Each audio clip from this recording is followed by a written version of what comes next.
Town Club to get an award from the AFL. So it was my turn to get up, and I got up to the podium, and about the time I'm getting ready to talk, a guy in the back of the room, "Hey, Namath, we're gonna kick your..." You know what? I said, whoa, wait a minute. You guys been talking for 2 weeks now, meaning the Colts fans and the media. So you guys been talking for 2 weeks now. I said, I'm tired of hearing it. I said, I got news for you.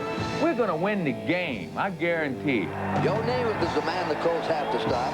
The NFL has experience that the younger league doesn't have. When the AFL started, we were an underdog. And we're always the underdog. And it was always that we're inferior. And we got tired of hearing that the NFL was better.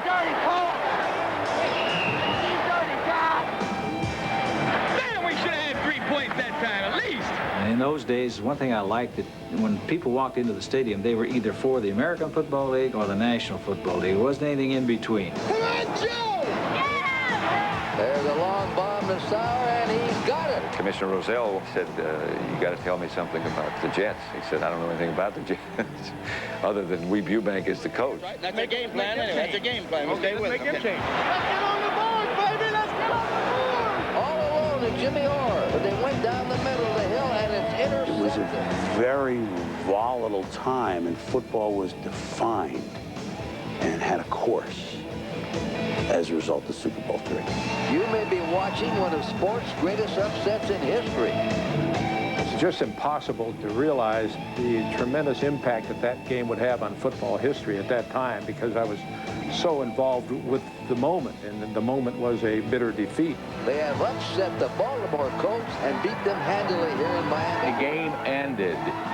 There was such a feeling of elation, joy, tickling explosion inside. The teammates, you know, we did it! We did it! Yes! Yes! Yes! Oh, it was great. And the New York Jets are world champions. In pro football, the challenge came in the form of a new league, the American Football League. And in its early days, it was anything but big time. Several teams almost went bankrupt the first year. In an effort to attract fans, the AFL adopted a wide-open, anything-goes style. The NFL called it Mickey Mouse football. Well, the AFL had no precedents to break. There wasn't any framework around the league. There wasn't a history or tradition. So they could play the game any way they wanted within the rules. So all kinds of things were done that was, in a sense, blasphemous in the NFL. But the laughing ceased when the AFL began signing top college players, such as Lance Allworth, number 19. The New York Jets made the biggest headlines, signing Alabama All-American Joe Namath. Fearing the loss of other top prospects, the NFL agreed to a merger with the AFL in 1966. With the merger came a championship game, a chance for the league's best to square off. But the first game flopped at the gate.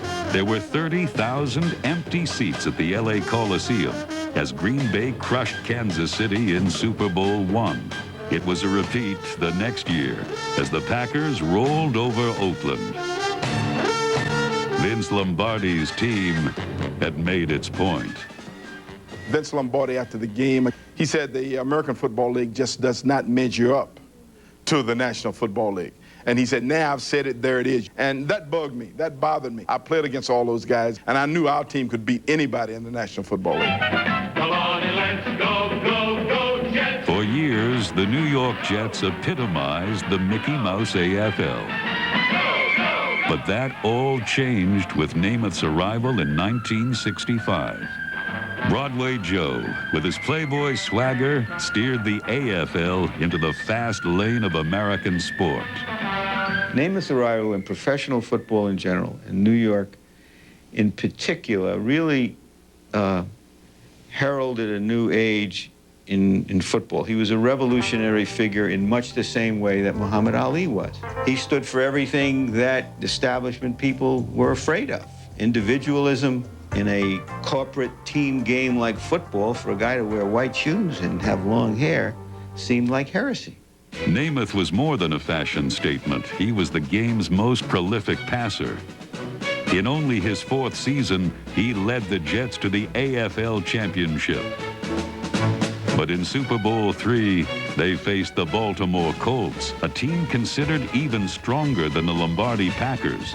And the Colts at the time were being proclaimed as maybe one of the best football teams compared with the 1940 Chicago Bears and the 1950 Cleveland Browns.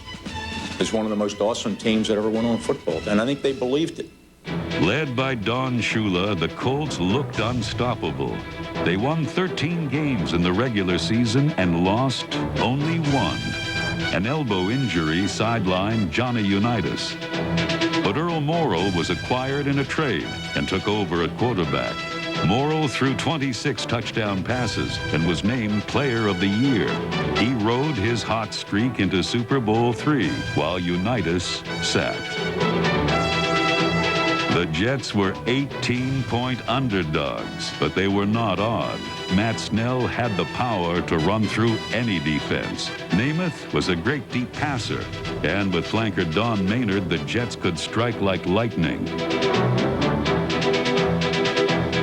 They also had Weed Eubank, who won 2 championships as coach in Baltimore a decade earlier. He knew our personnel as well as anybody did, because all the players who were with us at that time had played for Weeb in 1962. It was an unknown factor, but I thought it was a plus that he might be able to find whatever chinks there were in their armor. He broke the Colts down at what was perceived to be their strength. With Snell running off to the left and with Namath throwing controlled passes in front of their secondary.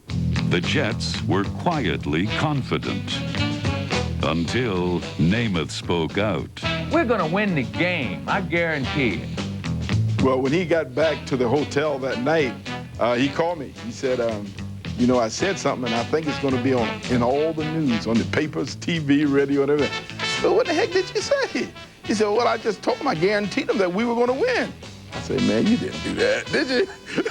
He said, yes, I did. I did that. And sure as heck, the next day on TV and all the front page everywhere, the name of the guarantees a win. He said, well, we're going to win, aren't we? I said, yeah, you're right, we're going to win, but you shouldn't have said that.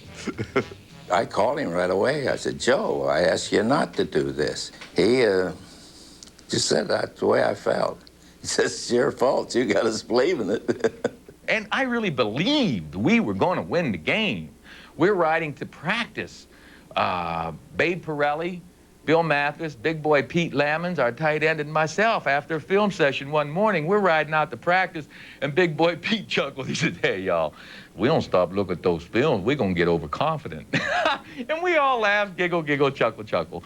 But there was that underlying confidence we all had, from our tight end to Vito to Mathis. You know, we felt confident, pretty darn confident, that we were going to win the game. And he had nothing to lose when he shot his mouth off and said, hey, we're number 1, we're going to beat them.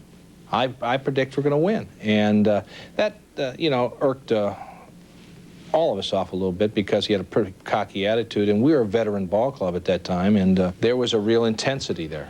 Namath's guarantee made the Super Bowl theater for the masses. A game that couldn't sell out 2 years earlier suddenly was the hottest ticket in sports.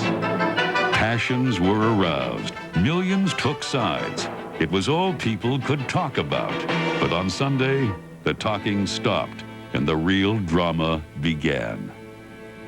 City of Miami hosts for the Super Bowl game, and a wonderful host it's been. The temperature right now is 72 degrees. The wind's going to be a factor here. Gusty, 15 miles per hour, and we have a 20% chance of rain. They could have sold 150,000 tickets to this game. Tickets have never been more scarce here in Miami, and this is Super Bowl III. There's Don Shula. Well, you've all heard and read all kinds of pregame dope during the week. Joe Namath, number 12, has been the one big sidelight. He's come down here and he says the Jets are going to win. In fact, he doesn't even predict it. He says, I guarantee a Jet victory. Now, is this giving Baltimore even more of an incentive? Will it backfire on Namath and the Jets? We'll find out. Namath has been on the spot before. Now here's the opening kickoff. York receiving on your right. It's a high kick. It's tumbling to Christie. He's out to the 10, to the 15, over the 20, the 22-yard line. Taken down by Jerry Logan, who makes the tackle for the Colts. So it's New York's ball now. First down on their own 22. Namath, number 12, will be the quarterback. Boozer, 32, is the left half. Snell, 41, the fullback. Maynard's the flanker, number 13. Sauer will be the split end. Pete Lamon's the tight end. Now, don't pay any attention to what Baltimore does. But, hey, there's a shift for the Jets. I have not seen them do that during the regular season. It's to Snell. He's over his 25 to the 26-yard line. He's hit there by Ordell Brazy, number 81, the defensive right end. The very first play of the game, Coach Eubank had us come out in a formation, normal, and then a shift. The reason for this, the main thing was to give Coach Shula and their defense something to think about. We didn't put in any special plays at all. Not one single running play, not one single passing play. And Snell again. The Jets would never again shift into any odd formations, and the play calling on their opening drive foreshadowed a deceptively simple game plan. That moves the Jets back to their 31, where it's second down and 13. We have no score. We have 12:55 left to play here in the first period. All right, Namath fading for his first pass of the game. Out to Snell. Snell up to his own 40-yard line. Look for the Jets today, I think, to run those backs out of the backfield against the Baltimore zone. Third down, 4 to go. The Jets on their own 40. Sauer split left, Maynard to the right. Boozer and Snell, the setbacks. The handoff is to Snell, and Baltimore smells that one out. Fred Miller, number 76, the defensive right tackle, stops Snell. So now we have a punt formation. Tim Brown is going to go back for the Colts. He's the second-string punt returner. Curly Johnson tied for second in the AFL in punting, an average of 43.8. He can give it a ride. He booms it out to the near side. Brown takes it on his 18, 20, 25, and up to the 27. Jim Richards and John Nieder down to make the tackle for the Jets. So a first down now as we watch Baltimore go to the attack for the first time. Earl Morrill's the quarterback, number 15. Matty, the left half, 41. Hills, number 45, the fullback. Willie Richard, 87, the flanker. Mackey's the tight end, 88. And Jimmy Orr, the split end, number 28.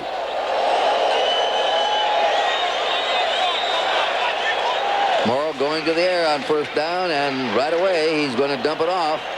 It's to Mackey. The big tight end is almost impossible to bring down with one man. He sheds tacklers like flies. On their first possession, Baltimore, it seemed, was not only oblivious to the pre-game controversy, they appeared to be fired up by Namath's guarantee. If anything, it should have helped us if we were complacent, because he said that he was going to guarantee a win. So, you know, our players, I was hoping that they would certainly use that to help them if there was any complacency or overconfidence on our part, that would certainly, you know, tear that apart. Let's look at that again. That's the fullback, Jerry Hill. Biggs missed him, and Hudson, the strong safety, had to make the stop. So now the ball's on the New York Jet 37. It's a gain of 7, and Baltimore looks overpowering on offense. The handoff is to Tom Matty, and he stopped there on the 36. Third down and 2 to go for the Colts. No score. Here's Jerry Hill again. He played 6-man football in high school at Torrington, Wyoming, and he's got a first down. Baltimore has the ball now. The New York Jet 31, 1st and 10.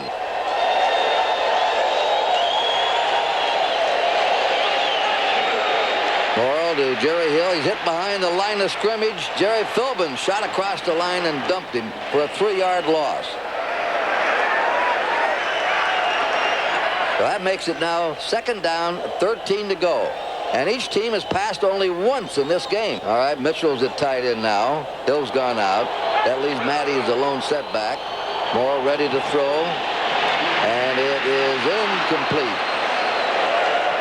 Pass was intended for Jimmy Orr on the far side, was covered by Randy Beverland, and we have a 3rd down and 13 to go for the Colts. Same setup. Matty the lone setback. Morrow throws the same pattern and completes it this time to the 19-yard line. That was Tom Mitchell, the tight end, who was an Oakland Raider cast-off. The Raiders released him. He was picked up by the Baltimore Colts. In the first quarter, the Colts appeared to be on their way to the kind of victory the experts had predicted. But what happened during the final stages of their opening drive would personify the kind of day they were in for against the Jets. Their defense was a very good defense. They gave, but they didn't get anything big. They'd let you move down the field, and then they'd tighten you up when you got into that red zone, and did a good job of doing that against us. Every time we got down inside there, something would happen. The ball would bounce off somebody, and the bounces went the wrong way.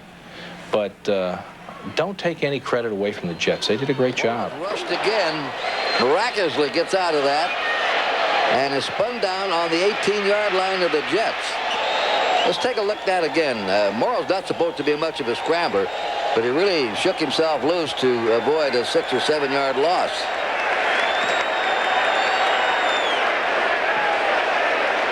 Now, Baltimore is going to bring the field goal team in. It'll be Lou Michaels, a left-footed kicker. He's hit 18 out of 28 this year. The kick is up, and it is no good, off to the right. And the Colts, who drove from their 27, were stopped on the Jets' 18 and failed to score. It is still 0-0 here in Miami. The Jets' subsequent possession would not produce many yards. In fact, they didn't move the ball out of Colts territory. But their second offensive drive was one of the game's first turning points. Looks, and he's with the tight end, Pete Lamons. And Lamons is down on the 22. Namath again, looking, throws to Billy Mathis, and Mathis is dumped on the Jet 35. Namath had good protection. He'll need it today. Fading, looking, going deep to Maynard. Maynard down the far sideline, just out of his reach. And For a couple of reasons, that was a big play. Number one, Baltimore knew that Maynard was our lightning strike. They knew that they had to put more than one person on him. That was a big play in that we showed the Colts we could get behind them and that they still had to respect that. But that enabled us to go to George Sauer more often. We went to Sauer, and we went to Sauer, and we went to Sauer because the Colts respected Maynard's lightning. And there it is out to Sauer on the 41-yard line. He was hit by Lenny Lyles. Colts cornerback Lenny Lyles had been weakened by tonsillitis, and the Jets knew it. Although they faltered on this drive, a strategy was now in place. George Sauer would be Namath's primary target, and Don Maynard a dangerous decoy. He never was a horse that couldn't be ruled. When the Jets got the ball back, they pursued the strategy that would make George Sauer the receiving star of Super Bowl III. But before he became a hero, Sauer almost turned into a goat. All right, let's take a look at this first turnover. On the ball will be number 55, Ron Porter. The Jets had a first down as they came out from their 3-yard line, but Sauer couldn't hold on to it. So the Colts pick up a big break here in the first period. Who recovered it? I did.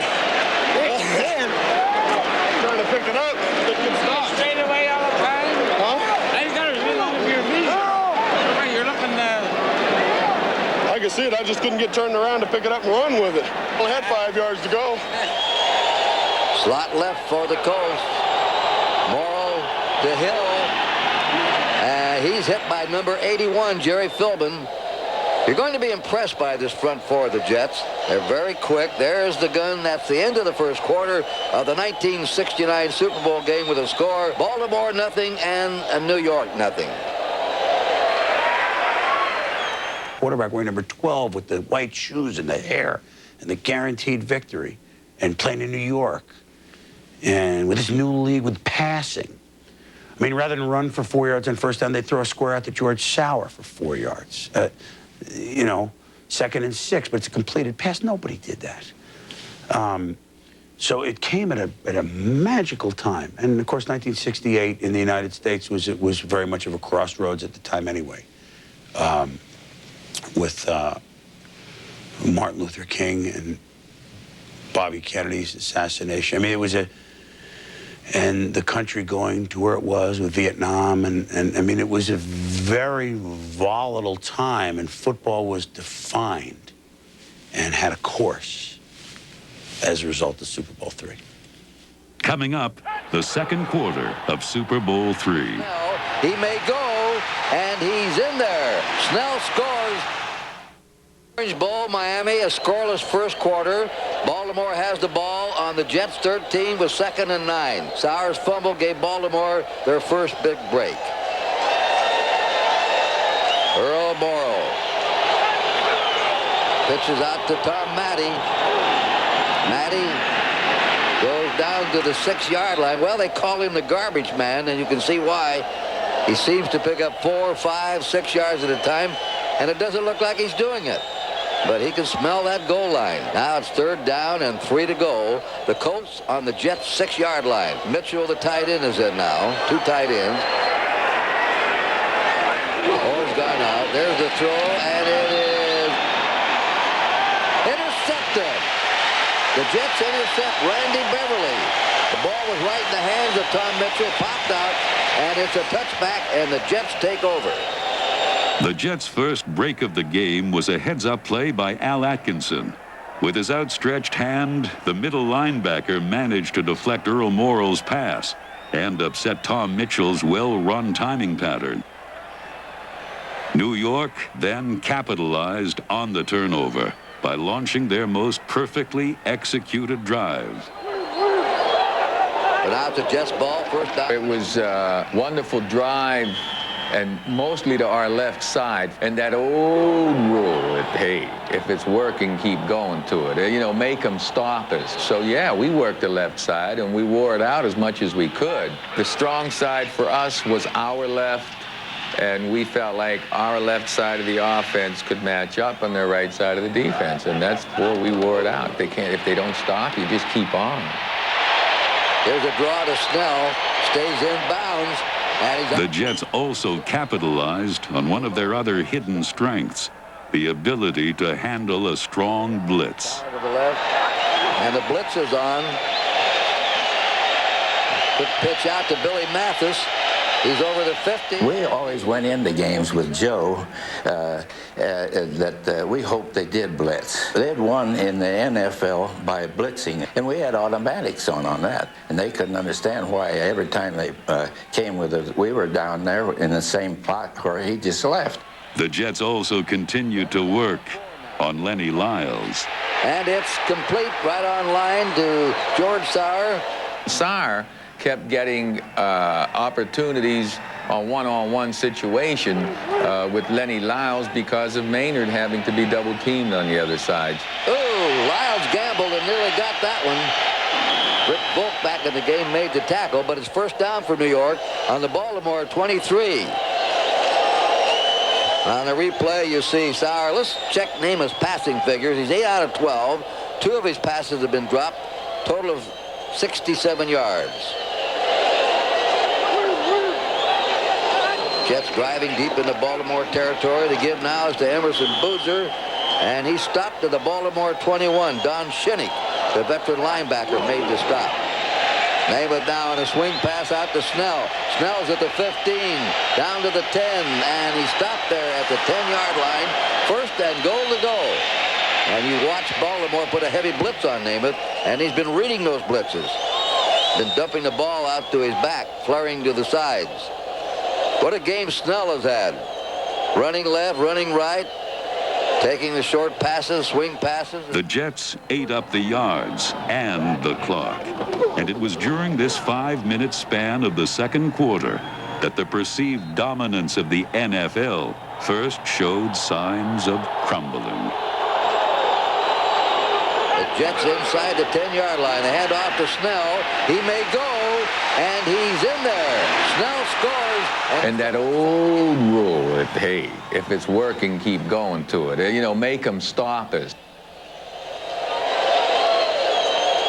80 yards, 11 plays. The drive engineered by Namath. And now the try for point. Pirelli will hold. Turner will try the kick. It's up, and it is good. Well, the Jets lead 7-0. They were giving odds the Jets wouldn't score on the Colts, who shut out 4 teams in the NFL this year. The Jets just drove 80 yards. Matt Snell scoring a touchdown. He's now picked up 53 yards. Ain't no use running wide now. We were beating them out with the first half. That's right. That's a game plan anyway. That's a game plan. We'll stay with it. Make them change. Okay, fine. The second quarter action suddenly began to heat up. And for a brief time, Super Bowl III resembled a shootout. Tom Matte cutting back. Matte running beautifully now. Gets it into New York territory. And Tom Matte picks up 30 yards on the play. But Baltimore failed to convert Tom Matte's 30-yard gain, as Lou Michaels missed his second field goal attempt of the game.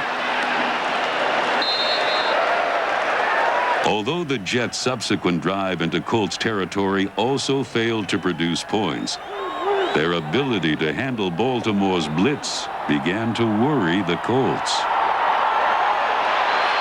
Namath did an exceptional job. When we did come with a blitz, other quarterbacks weren't able to handle it, but Namath, with his quick release, was able to get rid of the ball. Their receivers made quick adjustments against our defensive backs, and they came up with big plays. Instead of us creating havoc with the blitz, they beat the blitz and made big plays that helped them win the football game.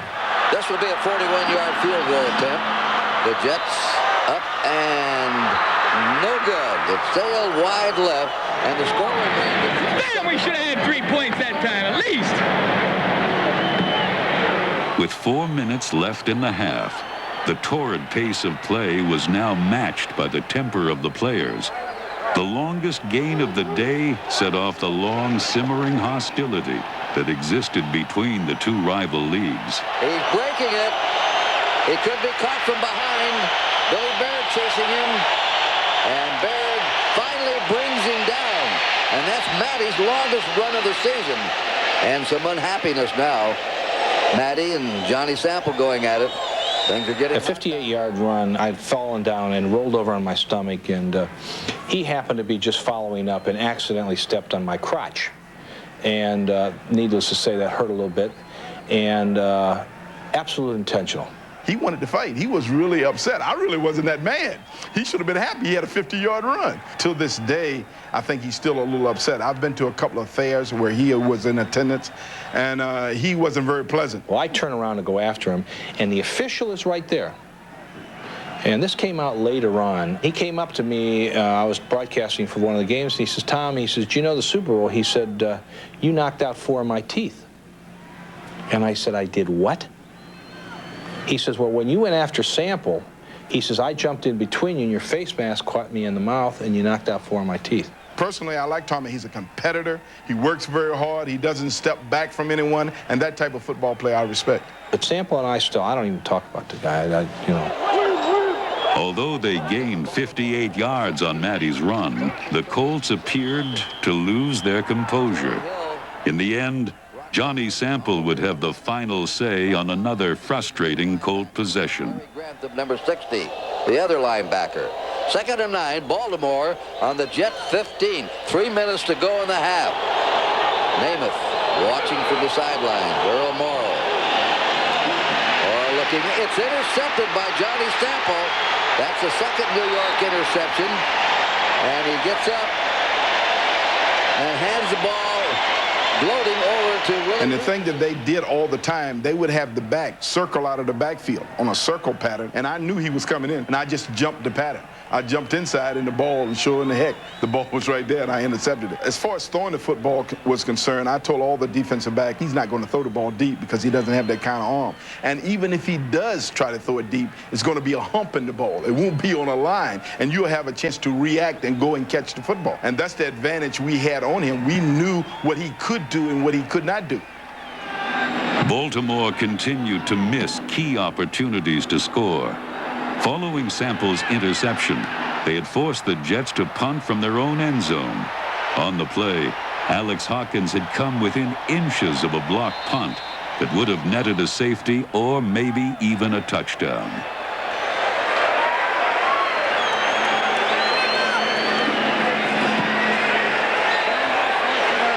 Baltimore's all-out effort to block the punt gave their return man, Tim Brown, little opportunity for a run back. If I could have kept Billy in, but there was another guy. We were coming. See, we were coming. I saw it, but there was another guy right with you. Behind you, you didn't see. I didn't want to go for a 10-yard loss because I wanted to keep it in field goal position. We'll get the next one. Although Baltimore was in field goal range, they wanted more. What happened next remains the most controversial play in Super Bowl III. The clock moving now, 25 seconds to go in the half. The Jets ahead, 7-0. Here's a handoff to Matty. Matty back to Morrill on the flea flicker. Jimmy Orr's wide open in the end zone, but they throw down the middle. It's intercepted by Jim Hudson. They had a sure touchdown if they'd have got the ball to Jimmy Orr. Nobody within 15 yards of him. And the Jets come up with their third interception in the first half. Here it is. When I sent the play in, I was hoping that we were able to get a score that would give us some momentum going into the second half of the ball game. And as the play unfolded, it worked beautifully. They handed off to Matty. Matty then lateral back to Earl Morrill. Earl Morrill standing there. I'm looking down the field. Jimmy Orr is wide open in the end zone with his hands up like this, waving, waiting for the ball. Sure as the devil. Here he is. He's standing back there by himself, waving his arm, Jimmy Orr.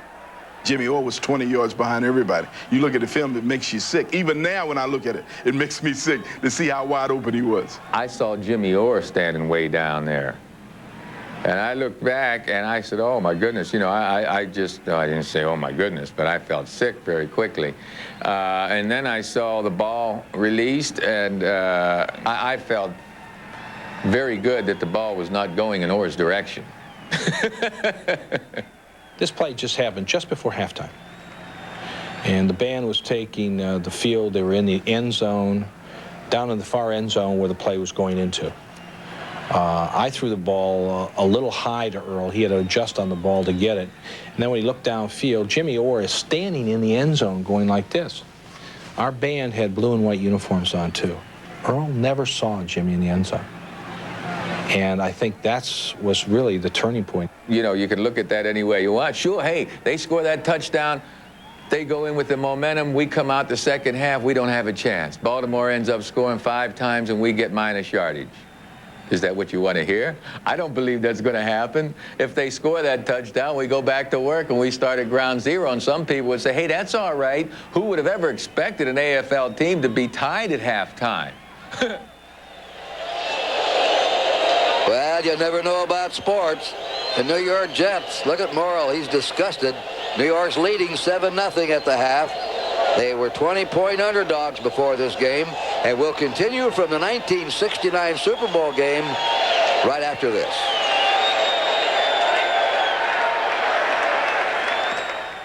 Forget it. That was a sure Baltimore touchdown that they missed.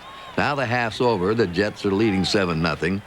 The bands are on the field, and Dero Goddess, my partner, and I are in the back of our booth having a cup of coffee. And I said to Al, who all along thought the Jets would win, I said, Al, hey, we really got something here. I told you. He says, the Jets are going to win this game. I said, you really think so? He says, I really do. He says, they're outplaying the Colts. Plus, the Colts aren't playing their best. So we went into that second half, 7-0 Jets, and we had some real drama on our hands here. I've broadcast sports for 50 years, and I've been lucky. I've done World Series, NCAA tournaments, 18 or 20 of them, 8 Super Bowls, a lot of Rose Bowls, Orange Bowls, Olympics, 8 Olympics. But as I look back, my most memorable game was Super Bowl III because of its importance, its historical importance, and one of the biggest upsets of all times in sports. That Super Bowl III will always hang in my mind as not the greatest game I ever called, but the best and most memorable event of my broadcasting career. When we return, the second half of Super Bowl III. Fumble, and it's a New York recovery. Halftime, it was just upsetting because we knew that we had a lot of opportunities, and yet it didn't show on the scoreboard. And any time that you go through those situations, you hope that it doesn't come back to haunt you. In coaching, you always want to stress that you've got to take advantage of the opportunities that you have to put points up there, and we didn't in that first half. They saw a little sense of urgency, I think. They sensed that they had to do something right now, because you could tell it walking off the field at halftime, looking in their faces, that those guys say, well, we were 18, 19, 21 points favored, and now we haven't scored a point. What's going on out here? What are we doing? New York will kick off. 7-0 Jets, a big surprise here in Miami. Aaron White, the Jets. Curly Johnson kicks it off. And it's down to Brown on the goal line. Brown's out to the 5 at 15. And he goes down on his own 25-yard line. Hit there by Bill Rademacher and also Mark Smolinski. Well, here's the stats in the first half. The Jets hold the edge in first downs 10-6. Baltimore rushing 92-70. The Jets hold the edge in passing. Namath has hit 10 out of 16. Morrow 5 out of 15. The Jets intercepted 3 of Morrow's passes. Now let's see what Baltimore does. Ball is handed off to Tom Matte. And Matte's fumbled, and it's a New York recovery. Ralph Baker on the ball. The hit by Verlin Biggs. During the 1968 season, Baltimore had been flawless in their execution. Their sudden descent into being an error-prone team was one of Super Bowl III's most puzzling developments. That's what the odds makers took a look at. They said, hey, here's a team that's full of veterans. They're not going to make the mistakes. On that day, we made a lot of mistakes. We got the ball on the first drive, and I had a big, long run, and damned if I didn't fumble. Jets are leading 7-0 early in the third quarter. They're on the Baltimore 33. It's to Boozer. Boozer at the 30 and down to the 25-yard line. A run of 8. Don Shinnick and Dennis Gaubat on the tackle. So it's now second down, 2 to go. And New York is threatening again. Matt Snell bucking off the right side of his line. Goes to the Baltimore 22 where Bubba Smith, the big left end, brought him down. It's another New York Jet first down. The Jets now have 11 first downs, Baltimore 6. Cross buck to Boozer. Boozer spinning, trying to slash his way. Can't quite make it. Met by Mike Curtis. There's Johnny Unitas warming up. He's had a muscle tear in his right elbow all year. He's coming along slowly. He may be in here before this one's over. The Colts have not scored today. Second down, 7. The Jets on the Baltimore 19. Namath the throw again. Out to the right. It's to Snell. And Snell has been outstanding today. Running, pass protecting as a blocker. Catching the ball on swing passes.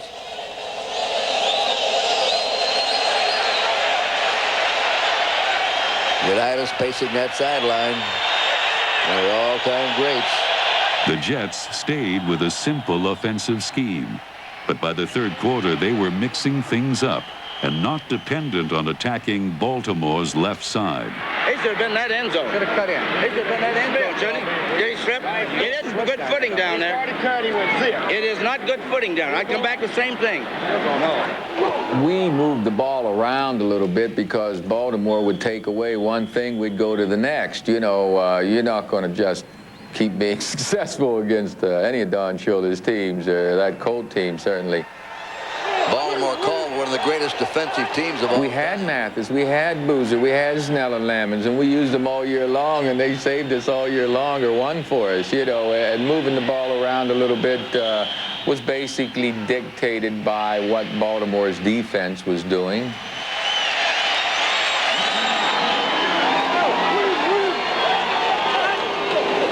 Although Bubba Smith did sack Namath for a 9-yard loss, on the following play, Baltimore let a golden opportunity to stop the Jets slip through their hands. Here's Namath. Look at that time. Oh, it's nearly picked off by Jerry Logan. Logan, who cut in front of Pete Lammons, and Logan could have gone all the way. The Colts have had trouble hanging on to the ball today.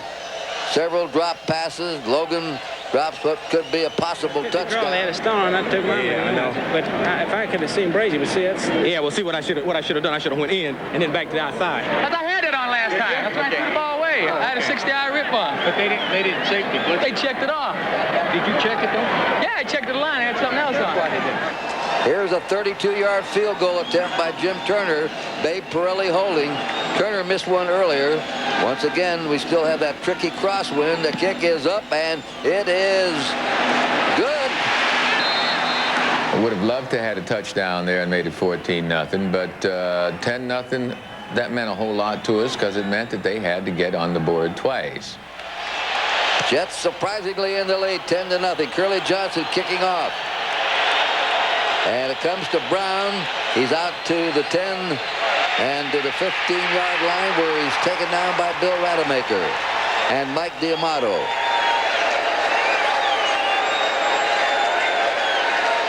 County Unitas still warming up on the sideline, but Earl Morrill is still in there at quarterback. Now he puts Matty in the slot. Fading, looking deep, trying to go to Mackey, and it is incomplete over his head. Although they had no points, Baltimore had been able to move the chains. Not anymore. What sealed Earl Morrill's fate was New York's finest and most physical defensive series of the game. Oh, looks that defense over. Now dumps it off to Jerry Hill. Larry Grantham made a good hit on him on the open field. Drops him at the 26-yard line. And Grantham... Buddy Ryan was the one that the defensive players respected more than anybody else. Buddy Ryan really did a great job with our football team. And he was the one that was woofing all week about, these guys can't beat you. They just can't beat you. Just go out and hit everybody that moves that has a different color jersey. Third down, 11 to go. The Colts are trailing 10-0. Morrow running, and Hudson comes up and hammers him down. Hudson, the former Oklahoma All-American who fractured his ankle 3 years ago, is one of the hardest tackling safety men in the league on this replay. And watch Hudson hit him.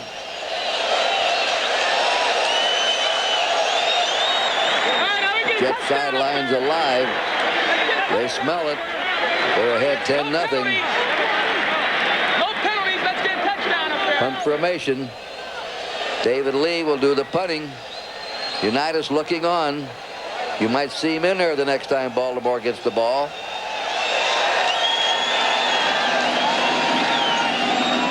Drives a nice spiral. Billy Barrett on his 33. Loses a couple of yards. He's hit down in his 31. Covering the kick was number 64, Sidney Williams. Unitas now has his helmet on. All right, here's Namath again. Namath continued to pick apart the Colts. Perhaps the most revealing aspect of Super Bowl III was Namath's ability to adjust to any changes in Baltimore's defense. And that one is to George Sauer. He's had a field day today, Sauer, especially going down, running the curls back. Most of the plays were called at the line of scrimmage. Coach Eubank and Cleve Rush, our offensive coordinator, and Pirelli and I had figured fairly well what we'd like to do. And boy, wouldn't it be nice to be able to get a chance to look at the defense, then decide what to do. Well, we were out of the huddle quickly. We got out quickly. That gave us time up at the line. And if you look at these films, you'll see us sitting there, which may seem like forever, but we had left the huddle awful early because we wanted to get up there and see what they might show. There's a pump fake by Namath, and he fires deep, going down the sideline. It's incomplete. Maynard, the intended receiver, Jerry Logan, bumping him there, but no flag. And here's Namath again. Gives it off to Emerson Boozer. Boozer, the left halfback.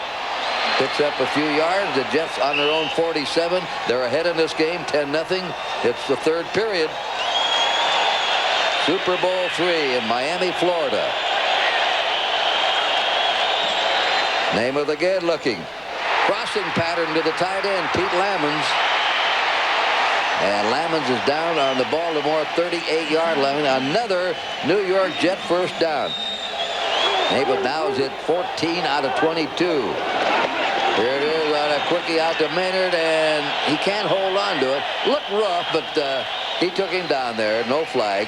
So it's second down 10 for the Jets. In Baltimore territory, the clock moving. The Jets are leading 10-0. Namath down the middle, and he's got it to Matt Snell.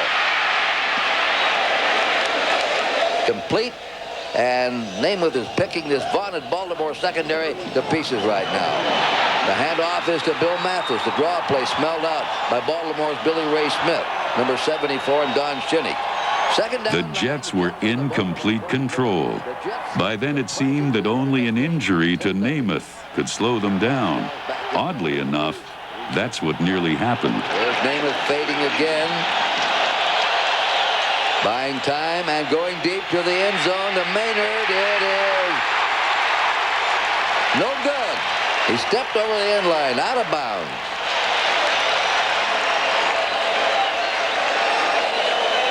So Namath seems to be something wrong with his hand. Namath injured right now. What a turning point this could be. I had a thumb that was hurt, that felt bad and hurt like crazy whenever something happened to it. But I did have to leave the game because of my hand and because of my thumb. It wasn't anything serious, just that it was so awful, painful. At the time, I could not function. But I wasn't hurt seriously. I mean, I had a bad hand. Now, Babe Pirelli, a 15-year veteran, throws quick, but it's incomplete. A quick slant to George Sauer. 4th and 9, and we'll see the field goal team come in again for the Jets. And the big question right now is Namath. He's played a spectacular game here. He's run his offense beautifully. He's read the blitzes today. But right now, his right hand is giving him problems. Babe Pirelli will hold now on the 30-yard line of Baltimore. Jim Turner will try the field goal. The kick is up, and it is good. Jim Turner, who kicked more field goals than any player in one season in pro history, boots his second of the game. Timeout. Action will continue here at the Super Bowl. The score, the Jets 13, Baltimore nothing. Anyone in the AFL. So part of me, in those days was being very upset because we had just lost, the championship game. And then the other part of me was saying this is the third Super Bowl. Kansas City lost the first one. We lost the second one to Green Bay. And this was the third one. It was our turn to win one. And so, you have a feeling in the pit of your stomach from losing, that doesn't go away. When you lose a championship game, that doesn't go away quickly. So that's still there. And then just kind of above that is a feeling that in your heart, you hope that the Jets win so that we can show, so that we could put that thing to bed that we were inferior. Still to come. Johnny Unitas, number 19. As long as Unitas is in there, this isn't over yet. Johnson to kick off for the Jets late in the third quarter. He lost it high, and it hits the upright for an automatic touchback. The Baltimore's ball, first down on their 20. And Johnny Unitas, number 19. When Johnny came out on the field, the first thing was a little silly feeling right here in your midsection, and then reminding yourself his arm's hurt, and then saying, well, our defense will do the job, But yeah, you're concerned. Anytime Unitas steps on the field, you're concerned for your defense. Johnny Unitas, one of the all-time great quarterbacks. Magnitude of a John Unitas, the charisma that he has, even that his arm was sore. I said to myself, they've got to put him in now. They've got to let him play, because if we score another touchdown, they're dead. I told the guy, I said, don't let it bother you. Don't worry about it. Just keep playing the same way. Because John, and after the first couple of passes that he threw, we knew then that it wasn't the John Unitas of old. That ball wobbles out there, and it's incomplete. That muscle tear in the right elbow still must be bothering Johnny. In all likelihood, Johnny Unitas was still injured, but Joe Namath was not. The Jet quarterback was back for the next series. This time, he went for the jugular, directing all his passes in the direction of George Sauer and Lenny Lyles. And a quick toss to Sauer. Ball loose, but I believe the whistle had already blown, and it'll still be the Jets' ball. Namath back, the Jets leading now 13-0. He's going to go deep, and it is down to Sauer. He's got it. He had the inside step on Larry Lyles again. Lenny Lyles was creeping up on George a little bit, and George needed to get deep and knew he could get deep because of Lyles getting a little more aggressive. That's what set that thing up. Sauer has now caught 8 passes in this game for 133 yards. And what a job this interior line, tackle to tackle, is doing for Namath. He's been touched only twice. Everybody thought he'd get killed in this game, but he's the one that's done the killing of Baltimore. Here goes Snell again, this time going right for once and roaring to the 6-yard line of Baltimore. So we're nearing the end of the third period, and the third quarter has been all the Jets. They've completely outplayed Baltimore. So there's the end of the third quarter in Miami. The 1969 Super Bowl game with a score, the New York Jets 13, the Baltimore Colts nothing. Now Baltimore with a near 9-man front. The fourth quarter began with New York on the threshold of another score. But for one of the few times all day, Baltimore's defense came up big. They denied the Jets a touchdown that would have all but ended Super Bowl III.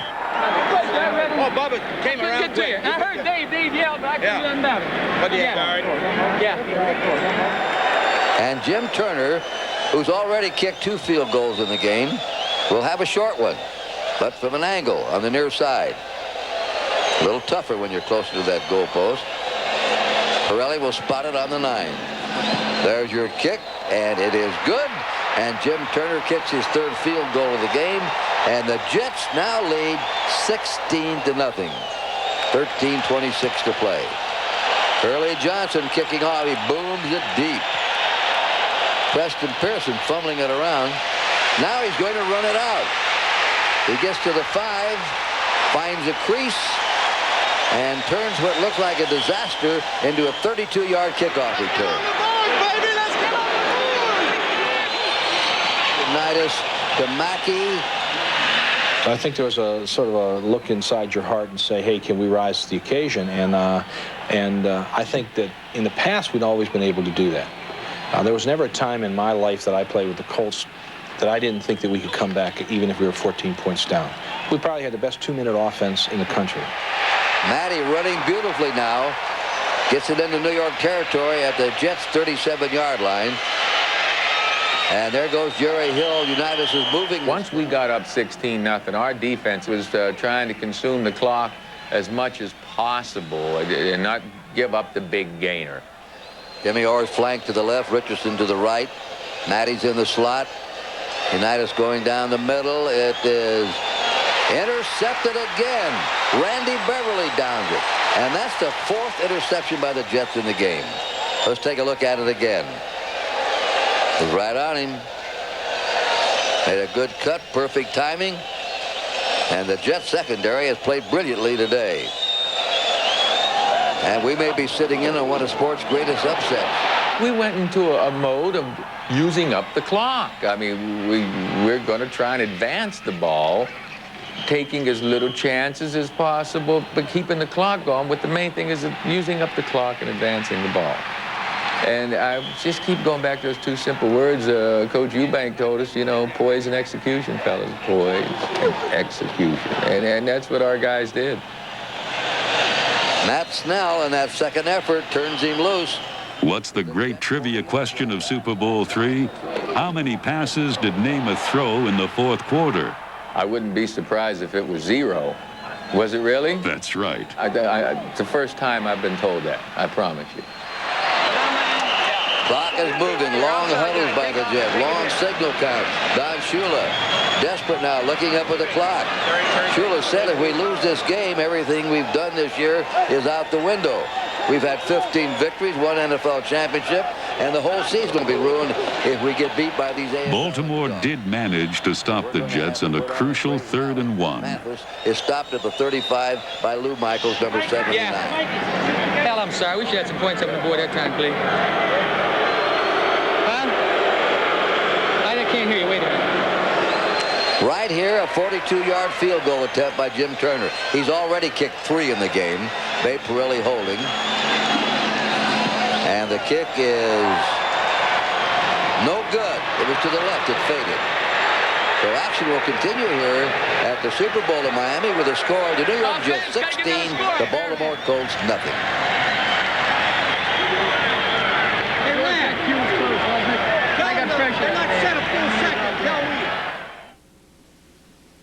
Football fan in 1969 can remember exactly where they were and exactly what they were doing during Super Bowl III. I know I was shooting a camera on the Colts sideline, an area that had gotten very quiet during the 4th quarter. But Jim Turner's missed field goal did stir some life into the Colts, and they managed to give even Joe Namath a few moments of anxiety. And when we return, we'll review the final 6.5 minutes of Super Bowl III and conclude with a look at this game's enduring influence.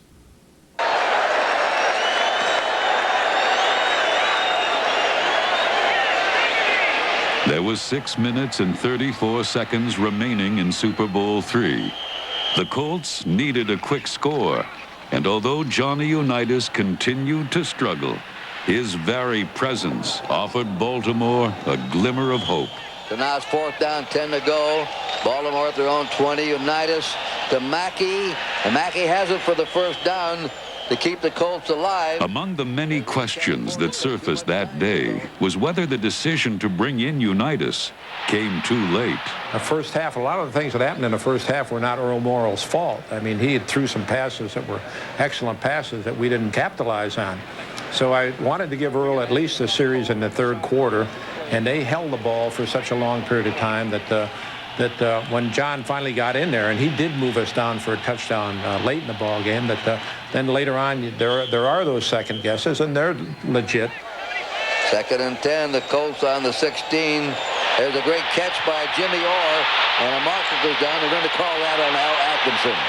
Baltimore now on the Jet 2-yard line. 1st and goal to go. 4 minutes, 14 seconds to play. The Jets ahead 16 to nothing. They're stopped short. A big pile up. Matty. Once again, the Jets' defense was bending but not breaking. The Colts would avoid a shutout, but the Jets' resistance at the goal line had cost Baltimore valuable time on the clock. 3rd down, a half-yard to go for a Baltimore touchdown. Jerry Hill is in the end zone, and Baltimore finally gets on the scoreboard with 3:19 to play. They were shut out. And when you shut the Colts out with that high-powered offense, you've done something. But Jerry Hill puts them on the board. And they're going to try it. Lining up for the onside kick. Here's the squibber. And it looks like the Colts have it. Tom Mitchell fell on the ball. And it'll be Baltimore's ball, trailing. Now they recover the onside kick. Boy, that got me very angry. And I think it got us all a little bit concerned, more than we needed to be concerned. We would have loved to have the luxury of having the ball at that point and then milking the clock. You know, anything worthwhile, you know, it doesn't come easy. And I guess that was a good example. As long as Unitas is in there, this game isn't over yet. To the sidelines. And they're calling it. With that much time left, 2nd down. say they score in a minute. Say they score a touchdown in a minute. Now it's 16-14. It definitely changes the mentality of the players in the fray. I mean, your mind is going to function a little differently. It's a different situation. Our defense, especially then, was not going to give up the big gainer as far as allowing people to get behind them. You know, our defense held. The Colts Another incomplete pass. So now it brings up 4th and 5. This is the Colts' last chance, trailing 16-7, the closing minutes of this game. Unitas back. He's got to find somebody. And that ball is deflected by the linebacker, Larry Grantham, number 60. Intended for Jimmy Orr, and that's the last shot for the Baltimore Colts as the Jets will take it. So you drove back. Got it. The Jets sitting on top here. One of the great upsets of all time in professional sports. Pat Snell hanging onto that ball here on 2nd down. The clock running away. And they give it to Snell again. He's just trying to hold on. Snell has been the big man for the Jets today. He's run for over 100 yards. He's blocked and pass protected. Well, I'd like to think that we weren't overconfident, but we were, I think, a 17-point favorite going into the ball game. Had just come off of a very impressive win against Cleveland in a championship game that put us into that ball game. So, you know, perhaps they were overconfident. I'd like to think as a coach that I didn't let that happen. I tried to explain all these things to the players all week long, and to put the focus on the game, and to make them realize that Namath was a pretty good quarterback that had been with the Jets for 4 years, and we had Earl Morrill that had been with us for 4 months, that had taken over when Unitas got hurt. So, you know, they had a lot of things going for them in that ball game that people didn't realize, and you know, they won the football game, and there wasn't any doubt about that. And I just wasn't very happy about our performance. 30 times for 121 yards. So it's punt formation for the Jets. Baltimore pours it. He just got it away. Kick is coming to Timmy Brown. Trying to get to that sideline. He runs it out of bounds on the 34-yard line of Baltimore. 8 seconds to play. 8 seconds. Johnny Unitas. Unitas throws to Richardson. Incomplete. And probably one more play here. 4 seconds to go. Again, that ball is caught, but this game is over. The New York Jets are the world champions in a stunning upset. They have beaten the Colts handily here today. There's Shula going over. You know how he must feel. They shut out the Colts until the last 3 minutes and 19 seconds of the game. And the AFL has scored its first Super Bowl victory. We'll be going to the Jets locker room to talk to the players who engineered this unbelievable upset. How about Richardson? You and Richardson. He's a good receiver. Yeah. He's a good receiver. Real good ball. When I got up there, I guess they thought that I was going to say something negative about Pete Rozelle, about the National Football League, because I felt as if I was exiled or blackballed out of the National Football League. What are you going to do with the money, John? I don't know. Money's not important, you know. It's the win. We're the world champs, you know. That's the only important thing. Okay. But I just wanted to thank the president of the American Football League. I wanted to thank the Baltimore Colts. And a couple of guys that nobody ever mentions. You know, Weeb Eubank, I thought, did a great job. Well, we're very happy that we won. We think that we beat a fine football team today. I'm quite proud of our football team. Congratulations again. Thank you very much. You know, that heat was pretty humid out there, and we felt like we took it to them, we stayed after them, that we could get the job done, and I'm just grateful we were able to do it. It's a great moment for the American Football League. I mean that. I don't remember much about the locker room, except I remember finding the quietest spot. And Frank Ramus, our media director, said, Joe, the guys, the news guys, want to talk to you. So what do you mean, no? Come on. They want to talk about the game, you know. Nah, they didn't pick us. They didn't like us. They didn't give us a chance. I'm not going to talk to them. I was doing one of those numbers. Was this a win for outspoken people? I don't know about that. I know it's a hell of a loss for those folks who picked it the other way.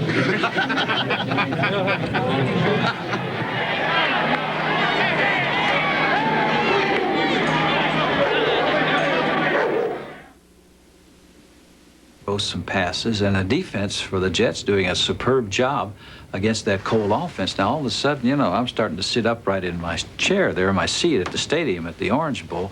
And about the fourth quarter, I'd heard all these derogatory things said about the American Football League that I had to stand up, and I said, okay, How does the American Football League look now? Very quiet it became in that section of the Orange Bowl. When we return, the Super Bowl is more than spectacle.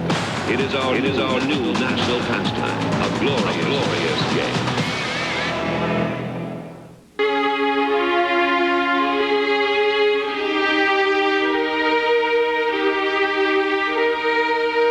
You may be watching one of sports' greatest upsets in history. And some unhappiness right now. All alone is Jimmy Orr.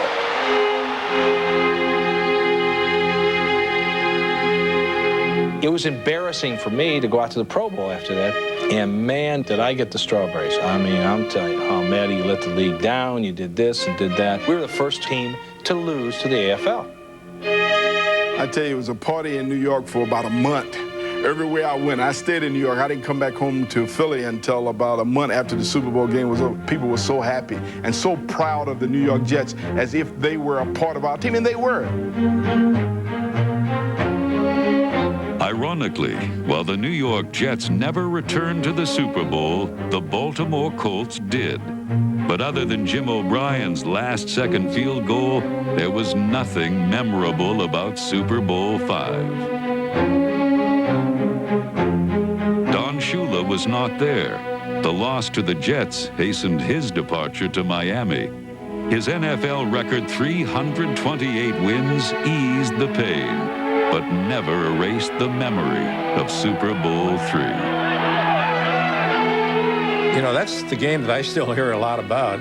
I don't think you can ever take away the disappointment. That'll always be there. You know, we were favored. We didn't win the football game. We had a chance to win it. We didn't win. They won. I wish we'd have won that Super Bowl III. if there was any one regret, because that's the game that's probably talked about more than any other loss that I've been associated with. But Shula's loss was the NFL's gain. I think the game certainly legitimized the Super Bowl as a very special event.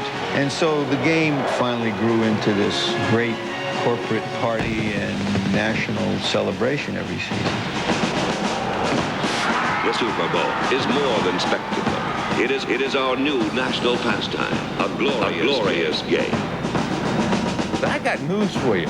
We're going to win the game. I guarantee. Guarantee. As I had it on last time. I tried to get the ball away. I had a 60-yard rip on. I never dreamed about Super Bowl III being reflected upon so much by so many, certainly. I didn't even think about leaving a mark and any of that kind of thing. How could I? You know, it's like looking in a crystal ball and saying what it's going to be like. I never thought the Triborough Bridge would be more than 25 cents to cross either, and until I paid $3 and something. Yes, Super Bowl III did change the NFL, but the game should be recognized as an entity unto itself, for it's the ultimate example of why the players and not the prognosticators always have the final say. And it remains a source of inspiration for anybody who's ever been told it couldn't be done. There have been better football games, but Super Bowl III is one of the very few that truly deserve to be called a classic.